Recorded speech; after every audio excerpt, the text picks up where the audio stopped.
Hello everyone and welcome back to Wargame Red Dragon. We have a 2v2 for you guys today on Punchbowl, the first of two that we're going to be showcasing here with HanDHun, who is of course on the Discord and has been a commentator before. You want to say hello and tell us what your thoughts were getting this match started? Hello, good to be on the channel.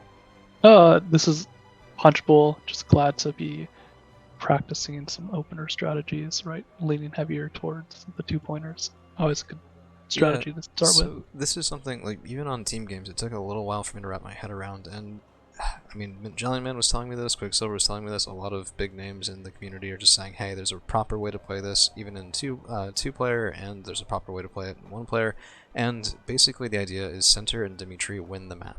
So you can see we have a light disposition here toward Feder. I mean, M84A is not exactly light, but still, not that many points on that side, and then we're doubling up in Boris. So we have my MI8 MTV pretty quick, we have Factoria, Spetsnaz Gru, BTR90, and then Han has taken a Moderna and lots of other things here. And our whole idea is to practice playing on the right side of Punchbowl a bit more than we previously did. So I'm leaning on Han here in Boris to kind of keep this clear, and I mean, a single Moderna, you want to talk a little bit about that choice? Yeah, absolutely. It's the nice balance between we don't need to go a V-Horse super heavy, and being able to have the autocannon helps us clear the chaff that's moving towards Boris. Like these AMX-13s and the infantry that exactly. they'll throw out. Right, yeah. Just being able to contest so that they can't get easy access to the town, and can't push onto your springboard where your Factoria are. And then on the left flank, right, the stealth tank, the M4A1, is there to try and lock down whatever chaff they have pushing through, but also to make sure we get an early spot in case they did do a cheese down that main road for an armored column. Yeah, and so I just want to point out, this is something I had never really seen before. So you can see Peace is taking all of his units here. There's tons of AMX-10s and base chasseurs. And yeah, this was horrifying. You saw that on the map. Well, it was, but it was also comforting too, because that means his deployments here, we've seen a lot from Goosey over on this side, and you're actually pushing him back in Feder with only about 200, 250 points there.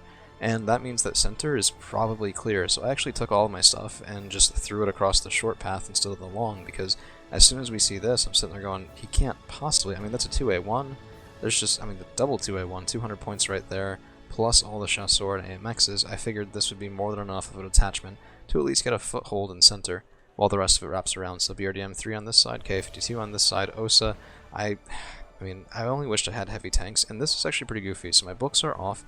There's a plane coming in, and I should, yep, I turned it on right there, but I didn't quite see what that plane was, and I got completely baited by a Jaguar A, which we then missed. Oh, so, that's rough. Yeah, that really sucked. But, I don't know. Yeah, I mean, at this point, I feel like we have a good understanding of how the game's going to go, right? We have a full points worth on the left flank, and between the two of us, we're able to keep about a point's worth of, like one person's worth of points in the middle. So feel confident that we can handle all the reservists and chashers given enough time, and it's just a matter of making sure we don't get completely broken. Yeah, I mean, like, if we lose this section, it'll be a little bit difficult, but even then, it's easier to attack into there from our side than from theirs. He has to come all the way up and around like he has, and we can just sort of go right through, and we still have cover from this section of town. We can still shoot in from the high ground here. I mean, there's a lot of options for taking this side of the map, and you can see I have Skrezhets, I have VDV-90, I have Motostrelki, I have BTR-90s here, Spetsnaz Gru. This would be a decent holding force, and if we have the flexibility for it, I may even try to push, try to decap in Center, because right now we're already up by 50 points, which is nice. It's only about 5 minutes in, but if we can really contest that two-pointer, we can maybe even just win the game on tick outright. But this was, I mean, there's a lot of autocannon fire. These F1s, the M693 F1s, are pretty deadly, especially at range. You can see my Spetsnaz Gru are getting killed just because they're sort of, I mean, they're trying to engage, right? But, oh man, so many autocannons. And I was really appreciative of the mortar cover. I think both of ours were shooting in there, and your Conquerors in the back. This thing did wonders. By the way, Goosey over here looks like he's starting off with some napalm bombers.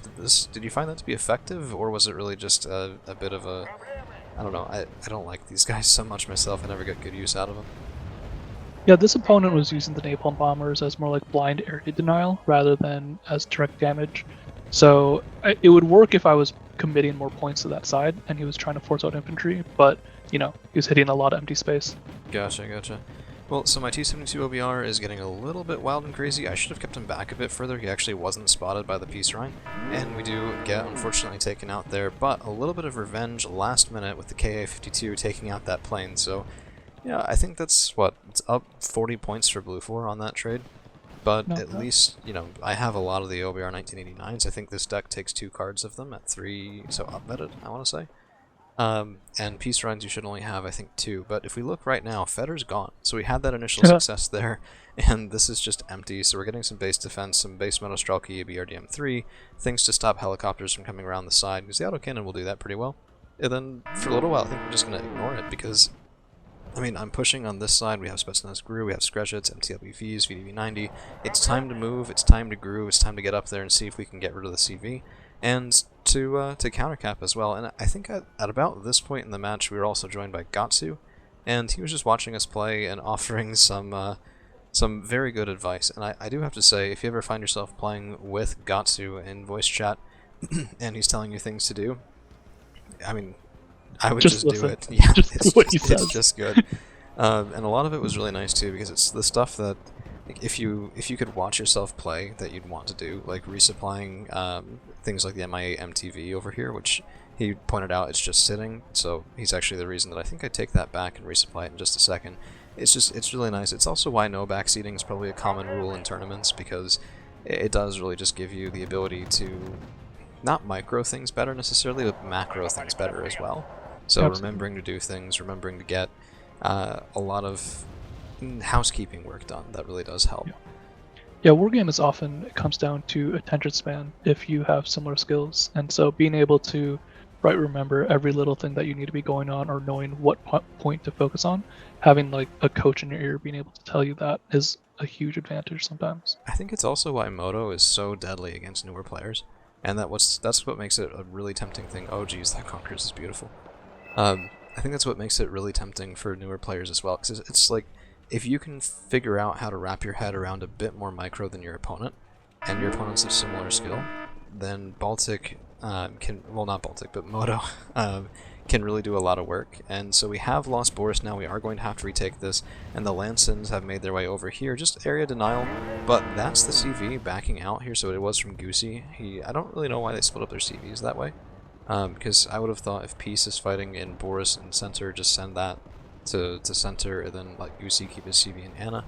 But every team splits a different way, and if it works for them, then it works, no problem at all. So VDV-90 here, and we'll pop back to them, because they do end up being a little bit important. You can maybe see it coming with where those Leopard 2A1s are going. And of course the Vampire is a long-range, high-accuracy, high-punch tool, so there's a reason that I wanted them up in that town. But I'm getting a little bit stymied? Which one? Stymied? Let's go stymied. Okay, let's go stymied. I'm stymied by that word, and also by a little bit of a counteroffensive from Goosey. So we're going to be pulling back there and just getting the KA-52 up. We didn't really see anything of note. I mean, we spotted fobs, I think, but that's about it. And I'm not really a fob sniper. It doesn't really tend to. It's just good to see what's coming up. Yeah, if I tend to feel actually, now's a good time to take a minute and point out, right? Even though we had a moment where on the left flank we lost everything and we had no points, the whole point of our strategy, right, is that we were swinging units into center, and so being able to just defend right up to our base and knowing that we have the advantage on the right side of the map is really critical to the strategy. Nice shots with the BDV. Yeah, that was half Gatsu's suggestion and half my original intention. So again, listen to Gatsu. Gatsu is OP. But yeah, no, exactly as you're saying, Elena and Feder are just gone, and it doesn't matter. Center's decapped, we're still ticking at +2, we're getting some more reinforcements going that way. It does look a little bit bare right now, and this is probably the point in the game where I was most worried, because, you know, I don't know, it just, there wasn't a lot here, and I was thinking, what if they sneak something through? You can see I'm getting a BRDM3 up to just overlook this valley, and we did also see the command jeep on a single point of strength that my BTR-90 wasn't able to get rid of, and they're pushing me out here, so I don't know, this was sort of our farthest back point, right? Because if we lose the center, well, if we lose Boris and if we lose center, then we really have no board presence anywhere else. And that's scary, but it's almost like you have to compartmentalize that away, because, you know, we still do have the advantage on the board, even though it really doesn't feel like it. And I think a lot of people are thrown by that too. Like, I don't know if that affects you at all, but it definitely bothers me. Yeah, absolutely. Normally that hits me later in the game if we're not in an advantage, but at this point it's just a matter of playing it out because we know kind of what's going on. At this point, based on how their playstyles have been, I've been pretty confident that they weren't going to base push Gregory. So I was at this point we tried to make a strategy call of I'll just completely fill in on center, or rather Boris, and you can just send all of your units out to center, and so we can eventually do a full point shift to dictate the engagements on their side of the map. Yeah, and really the key thing there was making sure that we got this section of town back, if at all possible, which I think we have some mixed success with, honestly. The base Panzergren stack, it's not...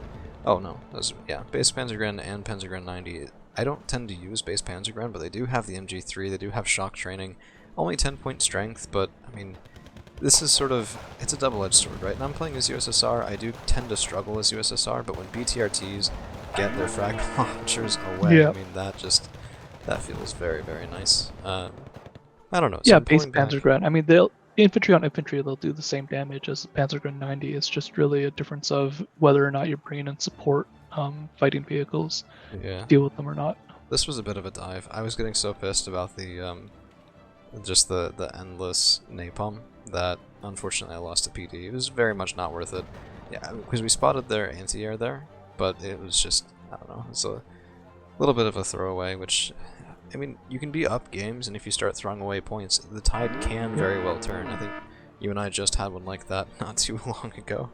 No, oh my gosh, don't remind me. Let's stick to this game. Okay.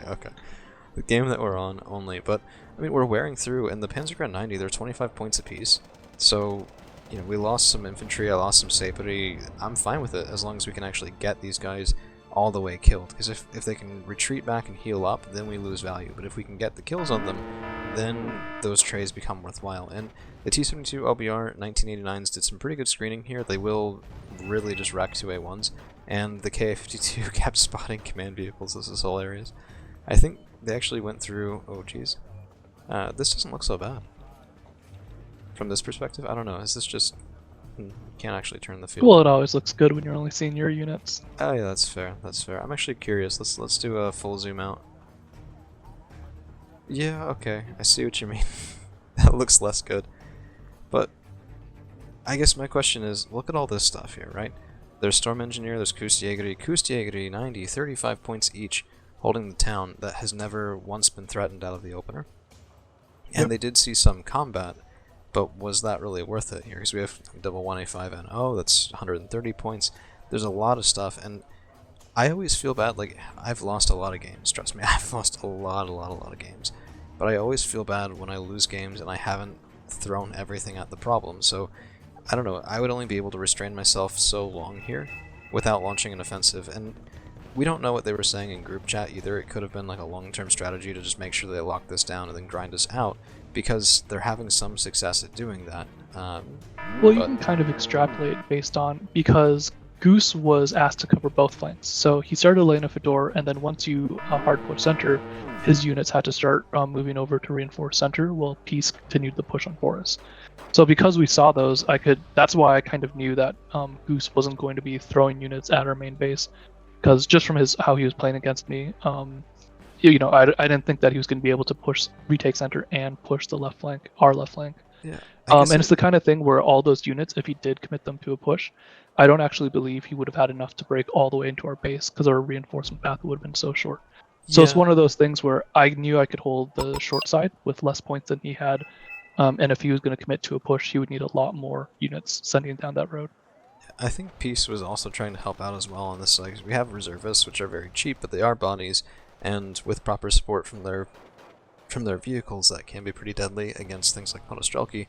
But we're building this out now. We have Spetsnaz GRU, BTR 90s. We'll be spreading them out here in a little bit, as well as some Factorias and MI8 MTVs. By the way, I really like this combo. I think it's sort of the cheapest way to get MI8 MTVs that's somewhat functional. And the Factorias will surprise you as well, so I actually just got a couple of groups of them. We're just going to use them to screen off both of the major highways, and then make sure that I have anti-infantry in the air as well. But, I mean, I was continually impressed with how well your infantry did against the Panzergren in this section. Like, I think we killed, I mean, just tons of Panzergren, but here come the Lancens again, and this is going to be pretty deadly, because one Lansen, like one of these on their own, isn't that bad in towns. Right. But 4, oh my goodness. Yeah, that can saturate the entire town block for sure. Yeah, but they are 60 points apiece. It looks like we did kill one, and I thought we had oh, there it is. Second one there. So they'd have to kill 120 points worth of infantry to make up for that. And Yep. it doesn't quite look like they're going to get it. So they forced us out of the towns. My VDV actually automatically popped out. But 120 points worth? I don't really know. So Is it the type of strategy where you'd like to see a little bit better coordination with his teammate, where if they were going to push, you'd want to see that right before infantry moving through? yeah, But with it fire was, support as well. Like if they exactly. had done that before, like if we could rerun the clock for Peace's original push up here, this would have been beautiful denial for us. Like, Yep. if they could have That popped would've us been- all out yeah. of the towns, hit us with autocannons from the F1s, that would have been hard to deal with. Yeah, absolutely. So we did have a bit of miscommunication here. I've got a CV going up, and you've got a CV going up. It happens. It's stressful. It's like I think you know, one miscommunication per game is really not too terrible, and having a spare CV, I mean, it's one of those things where I don't know. Yeah, is it a dead buy? Yeah, until the other one dies, and yeah, I think we do end up losing this one. But Did you already have a CV in center here? yes. So the CV Oh, okay. did get sat down by an MI8 MTV. Oh, it's just moving. Okay. Yeah, I mean, I didn't want him in the open, I want him in one of these town blocks, but people often go for these two, and that's the first to get bombed, and if that doesn't work, I tend to find that these two are the next to get bombed. Sure. So I was just going somewhere a little farther up, only because we had Spetsnaz Gru, we had the BTR 90, I had a fair amount of volume here, and I just wasn't quite pushing yet, because I didn't really feel like we needed it. We're up 250 points to 53, with 23 minutes yet left, and we get ticking +1 by capping Boris, which, I mean, 15 points a minute won't win you the game super fast, but I didn't really feel like losing this and then getting pushed out of center, because again, the one thing that winning this does get you is guaranteed. If you can take the 2-pointers, then you win. It's just You have to hold the 2-pointer. Yeah. you do, and they didn't push in here at the start, and because of that, they've never been able to get me fully out. So I highly recommend, if you're new to the game, you're trying to learn this map, just attack the 2-pointers, please. Trust me, it'll be fine. If you don't believe me, there's a 2v2 that I had recently with the Mint Jellyman where we get rushed by 2 players right down into Gregory, and a single buy from my ally in this town, once their super heavies were already here, was able to fend off and break that entire push. Which, like, I mean, Incredible. yeah, it's just, he bought a couple of shock infantry, and all of a sudden, they just weren't getting through. And as long as you make sure you have a little bit of anti-air for that as well, it's very, very hard to break. And the same thing for pushing into Anna, right? Like, you can push in here, sometimes it'll work, maybe one time in 10, but that's not a win rate that I would want on this map. So Absolutely. yeah. I mean, just going back to having a plan for how you want to take this and like focus on the 2-pointers. At this point of the game, right, we know that they have a lot of points sitting on the left flank that's not being used. I've basically rotated completely into Boris, and you've had the time to develop like a combined arm strategy in center itself. And so it means that instead of Goose or Peace sending in units piecemeal to try and figure out what you have and then respond to it, you've already had the time to like commit your attention almost solely to center. Yeah, and I right, couldn't have have the asked unit for comp better that you help than want. that with this, honestly. Plus, the L18 cover was beautiful, so I think we are about to, yep, we take out another Lanson, which is 60 more points, and I think they might get a BTR 90 from that, but honestly, only a little bit of damage there too, so really no kills. And this was kind of goofy, I wanted to point it out, my K-52 ran out of fuel. Amazing. That's hilarious. It landed in cover too. Yeah, it Or, like, did. He's between just like, trees. he's setting down right here, still getting, some of his spotting online, the Iglas can still fire. And Oh, he's seen. yeah. That's Well, oh, it but was a recon tank, so yeah, only so much you and can they just do. drove on by. Now, we did have a bit of a kerfluffle here, so my Commandora Ottilinia did get forced out. I left their guns on by accident, and they started shooting in against Panzergren, which, yeah, that's a good way to die. So, we did have to move them out, but that means they're spotted. It means that, the Blue 4 team is going to narrow down where we are. And here's what I want to point out as well. I think, yeah, here it is. I did smirch their command vehicle on this side just because, I mean, it's where they had it the first time. I brought out a smirch. I figured may as well. I'm not even sure. We might have even seen it earlier. I'm not. Well, we had entirely- seen it come up from your top 52, so as it was Yeah, moving yeah. from Anna to center, and then based on from when we lost vision to it to where center decapped, we were able to kind of And make that's a an good intuition approximate. that you just sort of build up over time. Right? Like if you see something, you can kind of count to yourself a little bit, figure out when it stops moving, and that gives you a bit of a radius. So if we saw it last coming up here, and we count to about 8 to 12, it's probably in this section.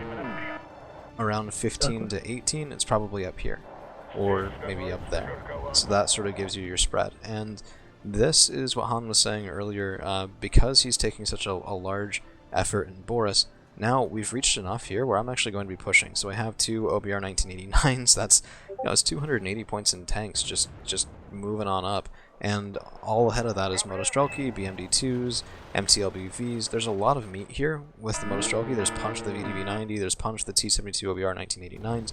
And if I can just clear right up to these woods, we're in a pretty good spot. And the predictable response now from the Lansons really hasn't been that impactful. The Fighting Falcon also from Goosey is sort of... Oh, I mean, wait, pause. Yeah. Okay. Okay. Okay. So this is the highlight. This is the highlight of the match. Where's your already? I don't see it. I think it's going to be coming through. It's an L18, so it's an ASF. Oh, yeah, okay. Yeah, go to neutral and then watch over on your side. Oh, there's the L18. Okay, so you're going Yep. after the Lanson. Nice. You see that UH-1B with the CB in there Oh, randomly? no. Watch this. On the evac, the fadeaway God, shot. That's so brutal. That's so brutal, man. Ugh, man. I don't The really... L-18 was sent to kill a napalm bomber and picked up a CB on the way home. Yeah, although I will say, you know, as cool as it is to see, I think it was also a bit, probably of a misclick on their part, because... Oh, absolutely. Like, there's no way... There's no way a CB should have been that far close to your front line. Right. So they might have thought it was something else, or just accidentally lost track of it, because you know, when you're losing games like this, it can get really distracting, and if he was sending planes over, I could easily see he thought he was sending a plane that way, and he just happened to have the other unit on. Yeah. But still, beautiful kill. Oh man, you don't see those very often. And now we are just engaging here again, VDV-90, Motostrelki, and all of the vehicles kind of coming up the center. The one thing I didn't have enough of was anti-air, but I didn't really need it because of your cover from the L-19s and the L-18s and all of the air superiority fighters that have been really clearing the skies around the two-pointers. So that's just another instance of that teamwork, really allowing two players to make up for each other's deficiencies here. So, and just allowing me to get way more on the ground because of it. And that's, I mean, if I had to buy 2 books, that would be, what, 170 points? So that's one less of the quasi-super heavies, I guess, heavy tanks, along with maybe getting rid of the VDV-90, and that takes away so much punch here. And yeah, I mean, right now we're doing well, but it's not the most difficult thing for Blue Ford to pop up onto this ridge and do pretty decently pushing things back. So you can never really take that one for granted. And having a little bit of extra cover in the air definitely helped out. You can see they have countercapped, and this was kind of goofy. Kustjägeri 90 over on this side that are just kind of sitting there. So we encounter them, my VDVs sort of figure out this is a bit more of a fight than they really want. But it's really not that bad, and this is an interesting thing about woods fighting. You can see they're only firing one of their guns, not both. My VDV were firing both, now they're only firing one as we're losing contact. That's because they were sitting still. So my guys were attack move in, both groups are going to move up until they make contact, and it really does allow for a lot higher DPS. That's why my VDV traded evenly against Kustjägeri 90, which are a ferocious opponent. So Jaguar A coming in, and I think you were just looking to countercap here just to get us a little bit more points. Yeah, this is another Gatsu instance where you're saying you have Moderna just sitting there, why can't you push the door? So I was like, the answer was, yes sir, let's see what we can get done. Yeah, fair enough. And this is also really nice coordination because we were able to get the their heavy tanks, the SCRBDs, spotted and call them some smirch on them, or cluster. That's my cluster plane, I think. The Soviet one, I don't quite remember. And then we actually interspersed a little bit in Boris as well, so my Motostrelki and Sapri going up, trying to clear out an ATGM. That's kind of been a thorn in our side the entire game. And then really just an overlap of roles here now that we've gotten into the late game, and we're feeling a little bit more confident. I mean, 16 minutes left. Possible, but you can see that's not as much as we have left in the game right now. Another Fighting Falcon coming out, and I just gotta say, I don't think this guy got that many kills. The first time he was targeting the 89, this time will be pretty devastating. So, I mean, I had to open my big fat mouth, but even then, I mean, 2 kills isn't crazy. And we still did spot the Führungstruppe from Peace. So it's 100 points, that is the command infantry on that side. I wanted to kill it with an MI8 MTV, but Geppert is going to get in my way. No style points, unfortunately. No style points. points, man. I never have any style points, come on. But, I mean, you're making good work here. The Przminski are now providing enough recon, so you had previously engaged the Kustjägeri and then lost sight, and pulling back the Moderna was just a really nice decision there, because Kustjägeri, if you get close, double squads will kill them in single volley, I'm pretty sure, if not 2 volleys after. Yeah, this game has taught me to have a healthy fear of getting side shot from random angles. Yeah. Well, there goes the Führungstruppe, and that gives us the cap on center again, taking +2 in this match as we are. I mean, we're rounding 350 points to 53, so this is sort of the time. I mean, for those of you who don't know, 15 points a minute. It took me actually a really long time, till about last week, to really realize that for myself. So they need about a +2, +3 here to even catch up to us. Well, no, +2 would do it for 10 minutes. Yeah, but as the game sort of gets closer to the end, that number just keeps going up and up and up. So a +1 for them right now is not sufficient. And even then, how are they going to get it, right? The only way for them to get a +1 is to keep Boris and counter cap center, which, yeah, good luck. Yeah. A little bit harsh for me, maybe, but I mean, it's just, I've been on the other side of this, and it takes a lot of points. Unfortunately, I do sort of get a little in over my head, but BMD2s actually will do decently well in large volume against something like a Martyr 2, just because they do have the Conqueror's ATGM, and it won't land all the time, but the Martyr 2 is no longer the 10 frontal armor monster it used to be before a well-deserved nerf, so the thing is still very strong. So Peace has dropped out, we're just left with Goosey here, so I'm actually going to flip over to Han's perspective so we can see his units in the highlight, and that was a good game. Well played to Peace, well played to Goosey, well played to my ally HanDHun here, and, ooh, unfortunately it's not showing us your units, so no highlights there, but definitely a very nice game, and thank you for joining me for the cast. Good game. See you in the next one.